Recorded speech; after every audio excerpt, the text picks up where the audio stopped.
Okay, so hi guys, this is Darshan Khare reporting live from wow class ekatwamacademy.com। और आज हम discuss करने वाले हैं कि किस प्रकार आप आपका स्टडी पोटेंशियल ब्लास्ट कर सकते हो, स्टडी पोटेंशियल ब्लास्ट कर सकते हो, लंबे समय तक पढ़ सकते हो, and that too with comfort. देखो, सबसे पहले तो मैं मेंशन करना चाहूंगा, रिक्वेस्ट करना चाहूंगा, अगर वीडियो देख रहे हो तो कृपया एंड तक देखें। आधा अधूरा वीडियो बना के देख के कोई डिसीजन ना कीजिए, क्योंकि आधी अधूरी चीजें हो सकता है आपको डैमेज करेगी और एक मिसकम्युनिकेशन क्रिएट करेगी मेरे और आपके बीच में, जो मैं तो बिल्कुल नहीं चाहता हूं। सो प्लीज, पहली चीज तो आप ये समझिए कि study long hours with comfort, ये चीज के अंदर what is the first primary rule is, पहली बात तो डोंट कंपेयर योर आवर्स। आप कितना घंटा पढ़ते हो और दूसरा पर्सन कितना घंटा पढ़ता है, इसको कंपेयर ना कीजिए, बिल्कुल ना कीजिए, क्योंकि आपकी एफिशिएंसी लेवल अलग हो सकती है, उसकी एफिशिएंसी लेवल अलग हो सकती है। नॉर्मली जो लोग शार्प होते हैं, अभी ऑब्वियसली आप सीए में आए हो, आप सीएमए में आए हो, सीएस में आए हो, तो आप अभी तक इतने सालों से पढ़ के ये तो जान ही गए होंगे कि हर एक पर्सन का एफिशिएंसी लेवल अलग होता है। आप में से ही आपके कुछ दोस्त होंगे जो एक ही बार पढ़ के सब कुछ याद होता होगा, और आपके ही कुछ दोस्त होंगे जो कई बार पढ़ते होंगे और उनको याद नहीं होता होगा। हो सकता है आपका ही खुद का सिचुएशन हो, उसको पहले तो कंपेयर ना करें। मेरे केस में मेरे साथ ही एक केस हुआ था कि जब मैं खुद सीए कर रहा था, उस सिचुएशन में मेरा बेस्ट फ्रेंड था, कुछ मेरे बेस्ट फ्रेंड्स थे, मोहित वगैरह, तो वो शार्प थे, दे हैव फोटोग्राफिक मेमोरी। वो एक बार कोई चीज पढ़ ले, एक बार कोई चीज समझ ले, तो फटाफट उन्हें याद हो जाता था। कंपेयर टू मी, उनके स्टडी आवर्स काफी कम होते थे, but still they are first attempt chartered accountants, ठीक है। And at the same time मैं अगर मेंशन करूं तो कुछ लोग ऐसे थे जो मुझसे ज्यादा पढ़ते थे, मुझसे ज्यादा लॉन्ग आवर्स बैठते थे, मुझसे ज्यादा लॉन्ग आवर्स पढ़ते थे, और फिर भी अनफॉर्चुनेटली बाय लक या बाय एनी सिचुएशन वो पास नहीं हो पाए, मैं उनसे पहले पास हो गया। सो कहने का मेंशन तात्पर्य यह है, कहने का तरीका यह है, या कहने का मतलब यह है कि भाई साहब, तुम्हारे अवर्स किसी के साथ कंपेयर मत करो। आप इस चीज के ऊपर वर्क करो कि आपके स्टडी आवर्स लॉन्ग हो रहे हैं और आपका एफिशिएंसी बढ़ रहा है। अगर आपके स्टडी आवर्स आप प्रोलॉन्ग कर पा रहे हो, आपका एफिशिएंसी बढ़ रहा है, दैट टू विद कंफर्ट। ये कंफर्ट वर्ड बहुत इंपॉर्टेंट है बच्चों, ये कंफर्ट वर्ड बहुत इसेंशियल है आपके लिए। कंफर्ट का स्पेलिंग हो सकता है इधर उधर हुआ होगा, I am sorry, you know my spellings, US English, UK English, DK English. So ये जो कंफर्ट वर्ड है बड़ा इसेंशियल है, क्योंकि कोई चीज आप कंफर्टेबली नहीं कर सकते हो, कोई चीज आप कंफर्टेबली वर्क नहीं कर पा रहे हो, तो एक बात याद रखना, उसको आप बहुत सारे दिनों तक कंसिस्टेंटली नहीं कर पाओगे। बहुत सारे दिनों तक कंसिस्टेंटली, किसी भी चीज को बहुत सारे दिनों तक कंसिस्टेंटली करना है तो आपने उसको कंफर्टेबली करना सीखना चाहिए। सो कंफर्टेबली आप लॉन्ग स्टडी आवर्स बैठ पाओ, इसके लिए मैं आपको एक बेसिक प्रिंसिपल आज बताने जा रहा हूं, तो प्लीज वीडियो को बहुत अच्छे से देखिएगा, एंड तक देखिएगा। सो पहला रूल है, किसी के साथ कंपेयर ना कीजिए, खुद की एफिशिएंसी के ऊपर वर्क कीजिए। आपकी एफिशिएंसी, आपका माहौल, आप किस प्रकार पढ़ते हो, वो किस प्रकार पढ़ते हैं, इसमें जमीन आसमान का डिफरेंस होता है, ठीक है। सो ये चीज को याद रखिए। दूसरा, स्टडीज ये हमेशा, देखो, स्टडी आप करने वाले हो, आप एज अ बॉडी, आप एज अ माइंड स्टडी करने वाले हो। सो आपके स्टडी पैटर्न हमेशा रिलेटेड होंगे आपके बॉडी से, आपके माइंड से। आपकी बॉडी हैप्पी होंगी, आपका माइंड हैप्पी होगा, तो आप देखोगे कभी भी किसी लाइफ सिचुएशन में अगर आप हैप्पी हो, बॉडी हैप्पी है, माइंड हैप्पी है, तो किसी भी चीज को आप बहुत इजीली कर गुजरे होंगे। आपको लगा होगा कि ये नहीं, बहुत डिफिकल्ट है, बट स्टिल भी हैप्पी बॉडी हैप्पी माइंड के साथ में आपने उसको बहुत इजीली अचीव कर लिया होगा। सो पहले तो आप ये समझिए कि अंदर से अगर आप खुद का पोटेंशियल चेंज करोगे, अंदर से आपकी बॉडी को आप ससेप्टेबल बनाओगे, अंदर से आपकी बॉडी को आप कंफर्टेबल बनाओगे, आपके माइंड को आप कंफर्टेबल बनाओगे, तो आपकी बॉडी और आपका माइंड कंफर्टेबली बैठ पाएगा फॉर द लॉन्ग आवर्स। लेकिन आपकी बॉडी कंफर्टेबल नहीं है, बॉडी में अलग अलग प्रॉब्लम्स चल रहे हैं, आज के डेट में होते हैं, ऐसा नहीं है यंग जनरेशंस में नहीं है, एसिडिटी के इश्यूज होते हैं, जंक फूड्स के इश्यू होते हैं। सो अगर आपकी बॉडी कंफर्टेबल नहीं है, लिथार्जी में है, एसिडिटी में है, और आपका माइंड कंफर्टेबल नहीं है, बहुत एक्स्ट्रावैगेंट थॉट प्रोसेस चल रहा है, निगेटिव थॉट्स आ रहे हैं, तो ऐसे सिचुएशन में आप इफिशिएंटली पढ़ नहीं पाओगे। So your body should be happy, your mind should be happy. आप अंदर से कोर खुद का अगर बहुत अच्छे से डेवलप करो, तो ऑब्वियस सी बात है कि आपके study hours comfortably long run में जाएंगे, क्योंकि बेस्ट बॉडी बेस्ट माइंड के साथ ही बेस्ट आउटपुट आपका आएगा। सो ये मत ट्राई कीजिए कि आप किसी चीज को स्ट्रेच कर रहे हो कि नहीं मैं आज स्ट्रेच करके 10 घंटा 12 घंटा 15 घंटा 20 घंटा बैठूंगा ही। आप जिस वक्त इसको स्ट्रेच करने की कोशिश करोगे, सबसे पहला डिसएडवांटेज, आप ये परमानेंट नहीं कर सकते। आप ये लॉन्ग आवर्स तक के नहीं कर, लॉन्ग डेज तक के, बहुत सारे दिनों तक आप स्ट्रेचिंग नहीं कर सकते। कितने दिनों तक स्ट्रेच करोगे कि बॉडी और माइंड कभी ना कभी रिएक्ट करना शुरू करेगा। और दूसरा, अगर मैं आपको रीजन बोलूं, तो आप स्ट्रेच करोगे तो आपका पूरा फोकस सिर्फ स्ट्रेचिंग पे रहेगा। आपका फोकस एफिशिएंट स्टडीज के ऊपर कम रहेगा। आपका फोकस इस पे रहेगा कि मैं कितना घंटे बैठा, आज मेरे पूरे रीडिंग रूम में सबसे ज्यादा आवर्स में बैठा हूं क्या, सब लोग मुझे देख रहे हैं क्या, मैं मैक्सिमम आवर्स बैठ के खुद के स्टडीज को स्ट्रेच कर रहा हूं क्या। अगर आपका फोकस स्ट्रेचिंग ऑफ आवर्स पे है तो आपका फोकस एफिशिएंसी पे नहीं, आपका फोकस एफिशिएंसी पे नहीं है तो प्रोडक्टिवनेस पे नहीं है, प्रोडक्टिवनेस पे नहीं है तो आप कम स्टडीज कर रहे हो ज्यादा समय बैठ के भी। That is simply a torture, या आप खुद को टॉर्चर करे हो। रादर आप इस चीज के ऊपर वर्क करो कि आपकी बॉडी, आपका माइंड ये आपको हेल्पफुल बने, आपका बॉडी, आपका माइंड ये अंदर से स्ट्रांग बने, सो दैट लॉन्ग आवर्स तक के आप बहुत इफिशिएंटली बैठ पाओ।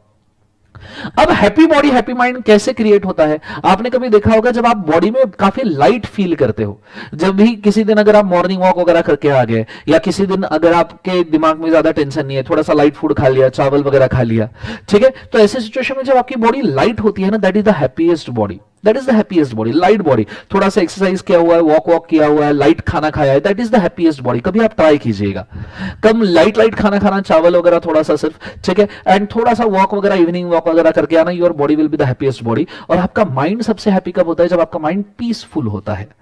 पीसफुल माइंड रखने के लिए काफी सारी टेक्निक्स आज हम डिस्कस करने वाले, हैप्पी बॉडी, लाइट बॉडी रखने के लिए काफी सारी टेक्निक्स हम डिस्कस करने वाले, तो कृपया ध्यान दीजिएगा। हैप्पी बॉडी और हैप्पी माइंड रखने के लिए आपको कुछ 5 पैरामीटर्स के ऊपर ध्यान देना पड़ेगा बच्चों। 5 पैरामीटर्स आर वेरी एसेंशियल। सबसे पहला और सबसे इंपॉर्टेंट पैरामीटर है माइंडसेट। सबसे पहला और सबसे इंपॉर्टेंट पैरामीटर है माइंडसेट। आपका गोल क्या है, आपका माइंडसेट क्या है, आप कौन सी चीज अचीव करना चाहते हो। जब हम क्रिकेटर को कोई माइंडसेट देते हैं कि इस मैच में सेंचुरी मारना है, तो उसका पूरा डाइट, उसका पूरा लिविंग, उसका पूरा थॉट प्रोसेस सेंचुरी मारने के हिसाब से या मैच में खेलने के हिसाब से बनना चाहिए। उसी प्रकार जब हम किसी प्रोफेशनल कोर्स के स्टूडेंट को कहते हैं कि नहीं तुझे पास होना है, उसका पूरा डाइट, उसका पूरा बॉडी और उसका पूरा माइंडसेट एक सिंगल डायरेक्शन में वर्क करना चाहिए कि उसको पास होना है। अब यह माइंडसेट बहुत इंपॉर्टेंट चीज है। दूसरा, हैबिट्स, कि आप किस प्रकार से आपका दिन गुजारते हो, क्योंकि आपका दिन किस प्रकार से गुजरता है इसके ऊपर डिपेंड होता है आप दिन में कितने टाइम पढ़ सकते हो, कितना एफिशिएंटली पढ़ सकते हो। Food is the 80% of the energy, मतलब फूड से आपका 80% दिन डिसाइड होता है। 80% फूड इज 80% ऑफ इंपॉर्टेंट, क्योंकि आपके फूड से आपका what you eat decides your day. आप क्या खाते हो उसके ऊपर से आपका दिन डिसाइड होता है। फिर रिलैक्स योरसेल्फ, क्योंकि बहुत ज्यादा स्ट्रेस लेके आप कंसिस्टेंटली वर्क करते जाओगे तो कभी फूटेगा। प्रेशर कुकर नहीं है भाई, प्रेशर कुकर नहीं है। कंसिस्टेंटली आप स्ट्रेस करके खुद को पढ़ाते रहोगे तो कभी ना कभी प्रेशर कुकर फटेगा और एग्जाम समय पे एफिशिएंटली काम भी नहीं कर पाएगा। तो रिलैक्सेशन करना भी जरूरी है। हाँ, ऐसा नहीं कि फुल टाइम रिलैक्सेशन, एकदम थोड़ा सा समय। और सबसे आखिरी, इंटरैक्शंस कंट्रोल रखना जरूरी है, क्योंकि इंटरैक्शंस से डिसाइड होता है कि आपके दिमाग में क्या थॉट प्रोसेस चलता है। तो स्टार्ट करते हैं with the first parameter, mindset या गोल। सबसे पहले तो लाइफ में आप डिसाइड कर लीजिए कि आपका गोल क्या है। ये गोल आप जो डिसाइड करोगे, कोई भी गोल डिसाइड कर लीजिए कि भैया मुझे सीए इंटर या सीए फाइनल कम से कम इतने % के साथ पास होना है। होगा नहीं होगा that is a secondary matter, पर एक गोल डिसाइड कर लीजिए कि मुझे सीए इंटर सीए फाइनल इतने गोल्स के साथ, हो सके तो सब्जेक्ट वाइज, हो सके तो इस गोल को लिख के देखिए एक बार रजिस्टर पे, ठीक है। इस गोल को लिखिए, जो चीज आप लिख ही नहीं सकते वो कैसे अचीव करोगे। सो इसको लिख के देखिए कि क्या आप इस गोल को लिख सकते हो, क्या आप इस गोल को सुन सकते हो, समझ सकते हो। और फिर उसके बाद में ट्राई कीजिए कि दिन में मिनिमम 5 टाइम्स, मॉर्निंग में उठते से ही, मॉर्निंग में आप उठे, जब भी आप उठते हो, मॉर्निंग में उठते से ही बेड से नीचे उतरने के पहले आपने वो गोल खुद को समझाना है। और रात को सोते वक्त बेड पे जब जाओगे तो आपने वो गोल खुद को बोलना है। इस प्रकार ये 2 टाइम हुआ, प्लस 3 टाइम्स दिन में कभी भी मिनिमम एक इक्वल इंटरवल्स में आपने 5 टाइम्स खुद को गोल समझाना है। क्योंकि प्लीज एक बात को समझिएगा, आप जब किसी खुद को कोई चीज समझाते हो तो आपकी माइंड उसके ऊपर वर्क करता है। माइंड के साथ इमोशन जुड़ा होता है तो इमोशन उसके ऊपर वर्क करता है। इमोशन के साथ बॉडी जुड़ी होती है तो बॉडी उसके ऊपर वर्क करती है। तो और बॉडी, इमोशन, माइंड, इनको सिंक्रोनाइजेशन में लाने के लिए एनर्जी की जरूरत होती है, तो एनर्जी भी उसके ऊपर वर्क करता है। जब आपका माइंड, आपका बॉडी, आपका इमोशन और आपका एनर्जी एक सिंगल डायरेक्शन में जाएगा तो ऑब्वियस सी बात है कि वो चीज आपको अचीव करने से कोई रोक नहीं सकता। एज मैं योगा मेडिटेशन को फॉलो करता हूं तो हमारे योगा मेडिटेशन में एक कहावत है कि जो चारों डिमेंशंस को यूज कर लेता है, body, mind, emotion and energy, एक सिंगल गोल के लिए, तो वो पर्सन नॉर्मली उस गोल को अचीव कर ही लेता है। क्योंकि तुम्हारे लाइफ में तुम्हारे बॉडी माइंड इमोशंस का और एनर्जीज का कोई दूसरा टारगेट है ही नहीं, तो कैसे अचीव नहीं होगा। सो गोल डिसाइड कीजिए, 5 बार खुद को बोलिए और खुद की चारों चीजों को एक कंसंट्रेशन, एक फोकस में लगाइए।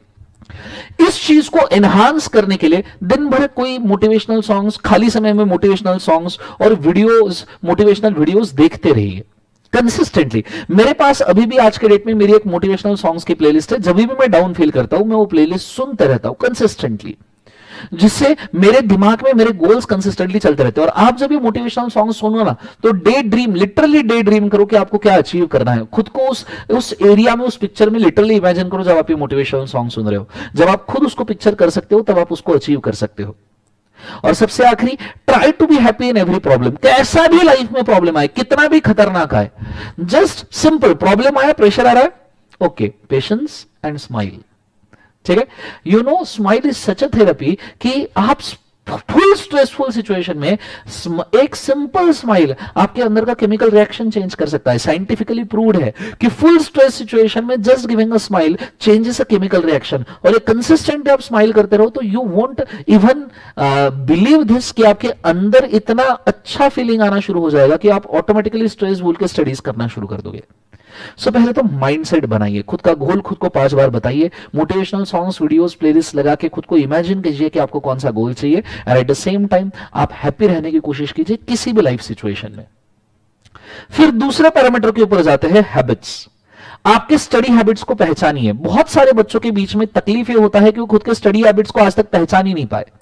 आप 2 टाइप के लोगों में बैठ सकते हो, 2 नहीं 3 टाइप भी मैं बोल सकता हूं। कुछ लोग अर्ली बर्ड होते हैं, सवेरे 3:30-4 बजे उठेंगे एकदम ब्रह्म मुहूर्त में और उनकी एकदम एफिशिएंटली पढ़ाई होगी। आप अगर उसमें से हो तो बहुत अच्छी बात है। कुछ लोग नाइट आउल्स होंगे जो रात को पढ़ सकते होंगे, दिन में नहीं पढ़ सकते होंगे, सवेरे नहीं पढ़ सकते होंगे, पर रात को 2-3-4 बजे तक कितना भी जगा लो सर तब पढ़ लेंगे। पहली बात तो ऐसा कुछ नहीं होता बेटा कि सवेरे की हुई पढ़ाई बहुत अच्छी होती है या रात को की हुई पढ़ाई बहुत अच्छी होती है। मैं नाइट आउल था, हाँ मुझे स्पोर्ट्स खेलना है तो मैं सवेरे उठ जाता हूं, पर मैं स्टडीज के लिए स्पेसिफिकली नाइट आउल हूं। स्पेसिफिकली मैं सवेरे स्टडीज के लिए उठ ही नहीं पाया। रात को 2-3-4 बजे तक मैं स्टडीज को स्ट्रेच कर सकता था। तो ऐसा नहीं होता कि मॉर्निंग में की हुई स्टडीज बहुत अच्छी है, नाइट में की हुई स्टडीज अच्छी। स्टडीज कभी भी करो अच्छी ही है। जो चीज आपके गोल अचीवमेंट में आपको हेल्प करती है वो अच्छी कैसे नहीं होगी। तो आप डिसाइड कीजिए आप अर्ली बर्ड हो या नाइट आउल हो, या आप डे वर्कर हो कि भैया आप उठते भी जल्दी नहीं हो, 6-7 बजे उठ जाते हो और रात को 11-12 बजे सो जाते हो। नॉट अ बिग डील, आप डे वर्कर हो, कोई दिक्कत नहीं। 6 से 7 वो भी एफिशिएंट है। सवेरे 6 बजे उठो, रात को 12 बजे सो जाओ, कोई दिक्कत नहीं। Still you have 18 hours at your disposal, आप उसमें से मैक्स आउट कर लो। सो पहले तो खुद को पहचानो कि आप हो क्या। ठीक है, अगर ये पहचानने का तरीका आपको नहीं आया तो 2 दिन सवेरे उठ के देखो, 2 दिन रात को उठ के देखो, 2 दिन दिन भर पढ़ के देखो, आपको इमीडिएटली समझ में आ जाएगा। ठीक है, उसके बाद में फिक्स अ स्लीप टाइमिंग। आपके स्लीप टाइमिंग आपके शेड्यूल के हिसाब से डिसाइड कर लो। और 6 to 6 आवर्स की स्लीप से ज्यादा ये 2 महीने में कृपया मत लेना। 6 आवर्स की स्लीप लेना मैक्सिमम, बस दैट्स ऑल, उससे ज्यादा की जरूरत नहीं है। सर पर मुझे बहुत नींद आती है, उसको रिड्यूस करने के लिए मैं आगे टेक्निक बोलूंगा, क्योंकि आपकी स्लीप आपके फूड से अफेक्ट होती है, आपके रिलैक्सेशन ऑफ माइंड से, आपके इंटरेक्शन से अफेक्ट होती है। तो स्लीप रिड्यूस करने के लिए मैं आगे कुछ टेक्निक्स बोलूंगा, सो डोंट वरी। मैं जो टेक्निक बोलूंगा उसको आप फॉलो करोगे तो 6 आवर्स ऑफ स्लीप भी आपको काफी एफिशिएंट लगना शुरू होगा। 6 आवर्स ऑफ स्लीप भी आपको काफी अच्छा लगना शुरू होगा, डोंट वरी। ठीक है, स्लीप आप टाइमिंग्स फिक्स करो। और जब भी आप रात को सो, मैं यहीं पे एक छोटी सी टिप दे दूं आपको स्लीपिंग के लिए। जब भी आप रात को नींद लेने जाओ तो शॉवर करके नींद लेने जाना। नॉर्मली आदमी जब शॉवर लेता है और नींद लेने जाता है तो नींद बहुत गहरी और बहुत इफेक्टिव होती है बेटा। शॉवर लो और नींद को जाओ। ठीक है, या नहा लो थोड़ा सा और नींद को जाओ। शॉवर मतलब नहा लो और नींद को जाओ। नहाना मतलब एकदम कड़क गर्म पानी से मत नहाना, नॉर्मल रूम टेम्परेचर वाटर या थोड़ा सा लूकवार्म वाटर से नहाना, एकदम गर्म पानी से नहीं। क्योंकि जब आप शॉवर, देखो कई बार आपने देखना आप बहुत स्ट्रेसफुल सिचुएशन में होते हो और शॉवर में जाते हो ना तो काफी सारा स्ट्रेस बह जाता है। आप शॉवर लेने के बाद थोड़ी रिलैक्स फील करते हो। सेम, आप दिन भर पढ़ के आए हो, आप सोने जा रहे हो, आप दिन भर स्ट्रेस होके आए हो, सोने जा रहे हो, एक मस्त शॉवर लो, सोने जाओ, गहरी नींद आएगी and you will wake up as a tweeting bird. एकदम मॉर्निंग में जैसे पंछी उठते हैं वैसे आप उठोगे। सो शॉवर लेके सेव सोने जाओ। डेली 20 मिनट्स इवनिंग में ट्राई करो कि आप वॉक करो। ठीक है, ये आगे एक और बार मैं रिपीट करूंगा एक्सरसाइज वगैरह के शेड्यूल में। डेली 20 मिनट्स वॉक करो और ट्राई करो कि आप सोशल मीडिया कट डाउन करो। मैक्सिमम सोशल मीडिया आप हाफ आवर दिन में समय डिसाइड कर लो कि ये हाफ आवर, पर ये हाफ आवर मॉर्निंग उठते से ही नहीं होना चाहिए और रात को सोने के पहले का नहीं होना चाहिए। दिन में कभी भी आप हाफ आवर डिसाइड कर लो जिस हाफ आवर में आप सिर्फ सोशल मीडिया का यूज करोगे, नहीं तो आपका एफिशिएंसी बहुत डैमेज होगा। Social media simply half hour. फिर उसके बाद में नेक्स्ट एफिशिएंसी चीज के ऊपर वर्क करते हैं, that is food. Food plays a vital role, 80% of role in deciding how your day goes। आपका दिन कैसे जाना चाहिए इसमें फूड 80% रोल प्ले करता है। आपको शायद नहीं पता, हमको बहुत सारे मेडिकल साइंस ने, बहुत सारी चीजों ने ये हैबिट लगा के रखी है कि दिन का 4 बार खाना, दिन का 5 बार खाना, दिन का 3 बार खाना। बट इंडिया के ऑथेंटिक आयुर्वेदिक सिस्टम्स में ये लिखा हुआ है कि एक बार जो खाना खाता है वो योगी, एक बार दिन में जो सिर्फ खाना खाता है वो योगी है, 2 बार जो खाना खाता है वो भोगी है, भोगी मतलब जो जीवन का पूरा हर्षोल्लास से जीवन को एंजॉय कर रहा है, और 3 बार जो खाना खाते हैं वो रोगी है। अगर आप 3 से ज्यादा बार खाना, 3 या उससे ज्यादा बार खाना खा रहे हो तो there is quite a possibility कि आपको दिन भर लेथार्जी होगा। 3 बार खाने में आई मीन 2 मील्स और एक तगड़ा ब्रेकफास्ट भी करते हो तो पॉसिबिलिटी कि आपको लेथार्जी होगा। प्लीज डू अंडरस्टैंड, आपका काम पढ़ने का दिमाग का है। जब आपका पढ़ने का काम दिमाग का है तो फूड की जरूरत, दिमाग को फूड की इतनी जरूरत नहीं होती, फूड की जरूरत बेसिक बॉडी को बहुत ज्यादा होती है। दिमाग का एनर्जी सफिशिएंट होता है। आप रॉ फूड खाइए तो भी दिमाग को एनर्जी मिल जाएगी, आप फ्रूट जूसेस पीजिए दिमाग को एनर्जी मिल जाएगी, फ्रूट्स खाइए दिमाग को एनर्जी मिल जाएगी। So what you eat decides your day. So पहले तो अपने खाने के ऊपर इफिशिएंटली कंट्रोल करो। आई नो थोड़ा सा मुश्किल जाएगा, पर एम्प्टी स्टमक होना एंड भूख लगना इसमें डिफरेंस होता है बच्चों। कभी भी अगर आप भूख लग रही है आपको, ठीक है, चलो ठीक है कि आप 2-3 बार खाते ही हो, पर at least you can control what you can intake. आप ट्राई करो कि आप रॉ फूड खाए, भिगोए हुए दाने, उंजली भर के भिगोए हुए दाने, फ्रूट्स खाइए, फ्रूट जूसेस पीजिए, लाइट फूड। रात को खाना खाते वक्त थोड़ा सा सिर्फ चावल ले लिया, ठीक है, चावल के साथ थोड़ी सी दाल खा ली, तो आप लाइट फूड के ऊपर शिफ्ट हो जाइए। बिकॉज जितना हेवी फूड आप खाओगे उतना ज्यादा लेजीनेस और लेथार्जी आएगा। एक प्रिंसिपल आपने हमेशा ऑब्जर्व करना, ये प्रूव्ड है scientifically, to much of eating and to much of thinking causes laziness and lethargy. तो आपको लेजीनेस और लेथार्जी आएगा अगर आप बहुत ज्यादा सोचते हो या खाते हो तो। So food is very essential. आप कल से ट्राई कीजिए कि आप मॉर्निंग में दिन में सिर्फ 2 बार खाना खाने की कोशिश कीजिए। चाहिए तो भर पेट खाइए, कोई दिक्कत नहीं, ठीक है, पर खाने में रॉ फूड यूज कीजिए, भिगोए हुए चने, फुटाने, मोट वगैरह, स्प्राउट्स, ठीक है, बेसिकली फ्रूट्स खाइए, फ्रूट जूसेस पीजिए। या तो फिर अगर आपके पास इतना बजट नहीं है तो आप चावल खाइए सादी दाल के साथ, या खिचड़ी खाइए। आपकी खिचड़ी और चावल भी ऑल्सो डू द सेम, क्योंकि वो लाइट फूड होता है। तो control your food habits. Junk food में ये 2 महीने तक तो जाना ही मत बच्चों प्लीज, ठीक है, that will create a lethargy, आपके एफिशिएंट आवर्स कम हो जाएंगे। सो ये चीज को याद रखिएगा। Then next need is relax yourself. जब मैं रिलैक्स योरसेल्फ बोलता हूं तो बच्चे इसको नेगेटिव सेंस में लेते हैं, सर रिलैक्स क्या करना। When I say relax yourself I mean to say throughout the day आप पढ़ पढ़ के स्ट्रेस्ड आउट हो चुके हो, मैक्स आउट हो चुके हो, और आपको वापस से कल पे पढ़ाई के लिए बैठना है, तो आज थोड़ा खुद को रिलैक्स करना जरूरी है। Too much of everything is also a soil, मतलब कुछ किसी चीज की अति करो तो माटी हो ही जाता है। सो रिलैक्स करो। रिलैक्सेशन के कुछ टेक्निक्स मैं आपको बोल रहा हूं, इनमें से कोई भी यूज करो वर्क करेगा। दिन में 20 मिनट्स मेडिटेशन करो और 20 मिनट्स वॉक करो। हर टेक्निक 45 मिनट्स के लिए ही बनाई गई है, 45 मिनट्स से ज्यादा नहीं। 45 minutes is efficient for the body, body clock works in 45 minutes. 20 minutes आप मेडिटेशन करो, 20 मिनट्स वॉक करो एवरी डे। मॉर्निंग में उठते से मेडिटेशन कर लो। मैंने मेडिटेशन के काफी सारे वीडियोस है यूट्यूब के ऊपर, आप उसको सर्च कर सकते हो। ईशा क्रिया करके एक मेडिटेशन टेक्निक है, आप उसको सर्च कर सकते हो। आप 20 मिनट्स मेडिटेशन करो, 20 मिनट्स इवनिंग में वॉक करो, आप दिन भर हर्षोल्लासित और हैप्पी रहोगे। This is a principle to keep a happy mind. या आप अगर मेडिटेशन पे भरोसा नहीं करते, वॉक पे भरोसा नहीं करते, तो कोई भी 40-45 मिनट स्पोर्ट्स खेले, कोई भी स्पोर्ट्स खेलिए, फुटबॉल खेलिए, क्रिकेट खेलिए, but it should be outdoor sports, proper sports खेलिए। उस 45 मिनट्स में आप पूरे रिलैक्स हो जाओगे। या तो कोई 45 मिनट्स आप डांस कीजिए, सिंग कीजिए, आपका जो हॉबी है पेंटिंग वेंटिंग वो कीजिए, बिल्कुल चलेगा। 40-45 मिनट्स वो कीजिए। या फिर ऐसी कोई भी चीज कीजिए जिसका कोई टारगेट नहीं है, जिसका कोई गोल नहीं है, जिसके अंदर आपको कोई रिटर्न में कुछ नहीं चाहिए। जैसे कि डॉग्स को खाना खिलाइए या क्या बच्चों के साथ खेलिए। मैं नॉर्मली नाइट आउल था और रात को जब मैं पढ़ के मेरे घर पे जाता था रीडिंग रूम से 2-3 बजे, तो मेरा एक डेली हॉबी रहा करता था 2-3 बजे कितने भी बजे जाओ तो घर में जो रोटी सब्जी बची होती थी वो गली के आवारा जो कुत्ते होते थे उनको मैं रात को आधे एक घंटे तक उनके साथ बैठता था, हाथ फिरता था और उनको खिलाता था। These things soothes you, these things heals you, these things heal, not only heals your mind, these things heal your soul, and a pure mind and pure soul will always achieve its object. Pure mind, pure soul is peaceful mind, peaceful soul. और मैंने पहले ही बोला peaceful mind में पढ़ाई करना काफी आसान है, ये चीज को याद रखिएगा। So please follow any one of them, सब नहीं करने हैं, नहीं तो 5 घंटे इसमें जाएंगे, कोई भी एक चीज इसमें से फॉलो कीजिए, विल वर्क फॉर यू। ठीक है, सिलेक्ट कर लीजिए। और सबसे आखिरी इंटरैक्शंस। इंटरैक्शन आपके थॉट प्रोसेस पे बहुत ज्यादा असर करता है, और जैसे मैंने बोला too much of thinking also causes laziness. आज की जनरेशन में सबसे बड़ा प्रॉब्लम यह है too much of thinking, over thinking.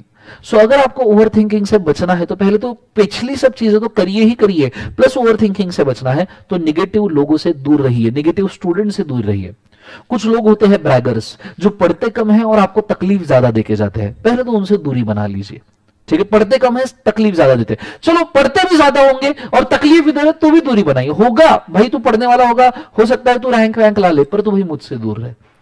सबसे पहला principle, stay away from the fights and road rages. Fights और रोड रेजेस से दूर रहिए। कहीं आपके रास्ते पे गाड़ी ठुक गई, भिड़ गई, कुछ भी हो गया तो खुद सॉरी बोलने का, भैया सॉरी, कितना भी ईगो हो, बोले भैया सॉरी, खुद का स्टडीज को रिमेंबर करने का, क्योंकि उस वक्त तुमने 2 मिनट के लिए फाइट कर लिया, तुम्हारा पूरा दिन खराब जाएगा, पूरा दिन खराब जाएगा, हो सकता है दूसरे दिन का मॉर्निंग भी खराब जाएगा।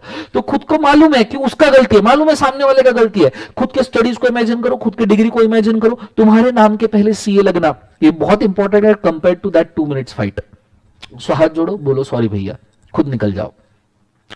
नेक्स्ट वाला, रिलेशंस। अगर कोई रिलेशनशिप में है, खास करके जो लोग रिलेशनशिप में है, उनको अगर समय निकालना है और उनके रिलेशंस ठीक से नहीं चल रहे, देखो प्यार से चल रहे हैं तो बहुत अच्छी बात है, पर ठीक से नहीं चल रहे तो कृपया आपके पार्टनर को लेके एक जगह पे बैठिए, उसको समझाइए कि आपका लाइफ गोल क्या है और किस तरीके से आप उसमें कंट्रीब्यूट कर सकते हो, वो कंट्रीब्यूट कर सकते हो, और किस तरीके से आप एक समय डिसाइड कर सकते हो हफ्ते में या हफ्ते में 2 बार, जिस वक्त आप इंटरेक्शन करोगे और एक दूसरे को हेल्प करोगे। See, a toxic relation will always hold you from your goal, but a good relation will always support you in your goal. ये चीज को कृपया याद रखें, क्योंकि आपके साथ जो पर्सन है, आप जिसके साथ आपका रिलेशन मेंटेन कर रहे हो, that decides 50% of your life, and if that decides 50% of your life, it decides 50% of your career, and if that decides 50% of career, you need to sit and talk. हाँ, relation काफी अच्छा चल रहा है, full support है, बिल्कुल चलने दीजिए, कोई दिक्कत नहीं, सिर्फ खुद का समय डिसाइड कर लीजिए कि कौन से समय पे इंटरेक्शन करना है। तो दिन भर चल रहा है बाबू सोना पिकाचू और चैटिंग ही चैटिंग चल रहा है तो ध्यान नहीं लगेगा। सबसे आखिरी, जब भी आप, ये सबसे हीलिंग वाला टेक्निक है, जब भी आप ट्राई करो कि जब भी आप खाना खा रहे हो, लंच और डिनर, क्योंकि मैं नहीं चाहता कि इसके लिए आप कोई स्पेसिफिक समय दो, पर जब भी आप लंच या डिनर कर रहे हो, ट्राई करो कि आप आपके पेरेंट्स के साथ इंटरेक्शन करो, आपके बेस्ट फ्रेंड्स के साथ इंटरेक्शन करो, उनके साथ खाना खाओ। अब जो लोग पेरेंट्स से दूर रहते हैं वो अपने बेस्ट फ्रेंड या फ्रेंड के साथ इंटरेक्शन करें, जो घर पे रहते हैं वो पेरेंट्स के साथ इंटरेक्शन करें। A family who eats together stage together, and the family who stays together survive long together and achieve goals together. ये आपको शायद किसी ने नहीं बताया होगा। The family who stays together achieve goals together and survive long together. आपके family का आपके गोल में नहीं कुछ तो भी बोला तो भी 30 से 40% का इफेक्टिवनेस है। आपकी फैमिली अगर ठीक नहीं रहेगी तो आपका गोल अचीव करना मुश्किल हो जाएगा। सो कृपया ये कीजिए, इससे उनको आपके प्रॉब्लम समझेंगे, आपको उनके प्रॉब्लम समझेंगे, उनके सुख आप शेयर कर सकते हो, आपके सुख वो शेयर कर सकते हैं, आपका दुख वो शेयर करेंगे, वो उनका दुख आप शेयर कर सकते हो।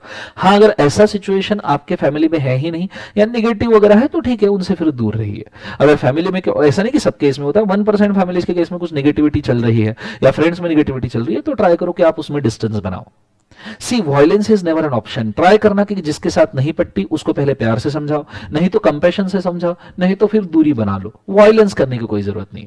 सो ये चीज को आपने बड़े अच्छे से याद रखिएगा। So all this things if you work on, इतनी सारी चीजों की अगर आप वर्क कर रहे हो, I promise you you follow this and day 2 आप इसका इफेक्टिवनेस देखना शुरू करोगे। मैं इसी प्रकार बना हूं, मैं इसी प्रकार बना हूं, मैं इतने साल से पढ़ा सकता हूं, इफेक्टिवली नींद ले सकता हूं, स्पोर्ट्स खेल सकता हूं, प्यार से पढ़ा सकता हूं, लोगों के फ्यूचर शेप कर सकता हूं। It is just because of कि अंदर से माइंड और बॉडी बहुत स्ट्रेच्ड है and you will do wonders. मतलब जो बंदा, अब देखो ऐसा कहा जाता है कि भैया 15 घंटा पढ़ो, 16 घंटा पढ़ो, 17 घंटा पढ़ो, but you also know practically अगर आप खुद ही 8 घंटे पहले से पढ़ने की हैबिट रखते हो तो 15-16 घंटा स्ट्रेच करना इज डिफिकल्ट। आपका एफिशिएंसी बहुत स्ट्रांग है और आपका 8 घंटे में हो रहा है, तो आपके लिए अचीवमेंट क्या है? आपके लिए अचीवमेंट है 10 घंटा पढ़ो, आपके लिए अचीवमेंट है 12 घंटा पढ़ो। हाँ, आप ऑलरेडी अगर 10 घंटा 12 घंटा 13 घंटा पढ़ रहे हो और फिर कंफर्टेबली अगर आप उसको स्ट्रेच करते हो तो अच्छी बात है। सो रूल 1 कभी मत भूलना, डोंट कंपेयर योर अवर्स। आपके अवर किसी से आप कंपेयर ना कीजिए, it's not a thing to be compared. Your efficiency, your hours, your lifestyle is not a thing to be compared. So खुद की इफिशियंसी को बढ़ाइए। ऑफ कोर्स एग्जिस्टिंग आवर से बढ़ाने ही चाहिए। आप 8 घंटा पढ़ रहे हो 10 करो, 10 घंटा पढ़ रहे हो 12 करो, 12 पढ़ रहे हो 14 करो, पर कंफर्टेबली होना चाहिए। कंफर्टेबली क्यों होना चाहिए? जितना ये कंफर्टेबली होगा उतने ज्यादा दिन आप इसको फॉलो कर पाओगे, और जर्नी लंबी है मेरे प्यारे दोस्तों। सो बस इसको आप ट्राई कीजिए। आई होप सो ये टेक्निक आपको समझ में आया होगा, क्योंकि ओवरऑल मेरा ओवरऑल फोकस सिर्फ इस बात के ऊपर है कि जो भी इफिशियंसी बढ़े अंदर से बढ़े। अंदर से ऑटोमेटिक इफिशियंसी बढ़ेगी ना भाई, तो ऑटोमेटिकली आपका through out the day efficiency बनेगा, और लंबे समय तक बनेगा, लंबे दिनों तक, महीनों तक बनेगा। तो आपको इसको मेंटेन करना मुश्किल नहीं जाएगा। नहीं तो आप स्ट्रेसफुली बैठ के स्ट्रेच कर रहे हो कि नहीं मैं बैठा हुआ मैं 10 घंटा ही बैठा रहूंगा, that is not how the things work. So please focus on these things. This will help you a lot in your future. बस ये प्रेप हेल्प वीडियो है। प्रेप हेल्प वीडियो हमने एक सीरीज शुरू किया है जिसमें हम ट्राई करें कि हर दूसरे दिन हमें आपके प्रिपरेशन के लिए अच्छा वीडियोस दे। साथ में हम कुछ और सीरीज शुरू कर रहे हैं, लॉ बाइट्स वगैरह, जिसके लॉ के अंदर कुछ चीजें हम आपको देने की कोशिश करेंगे। अगर आपको ये वीडियो सच में अच्छा लगा, दिल से अच्छा लगा, तो कृपया लाइक कीजिए। आपको कैसा लगा कमेंट कीजिए। आपकी कोई प्रॉब्लम है तो वो कमेंट कीजिए, हम उसके ऊपर आंसर देने की कोशिश करेंगे। और बहुत अच्छा लगा है तो कृपया आप आपके दोस्तों के साथ शेयर कीजिए, सो दैट उनकी भी इफिशियंसी इस प्रकार बढ़े, क्योंकि आपका दोस्त ही है जो बुरे समय पे आपके काम में आएगा। सो ऑफ कोर्स आपकी भी जिम्मेदारी बनती है कि आप उसको कुछ गाइड कीजिए। Thank you so much for watching this video. This is Darshan Khare. Good day, god bless you, take care.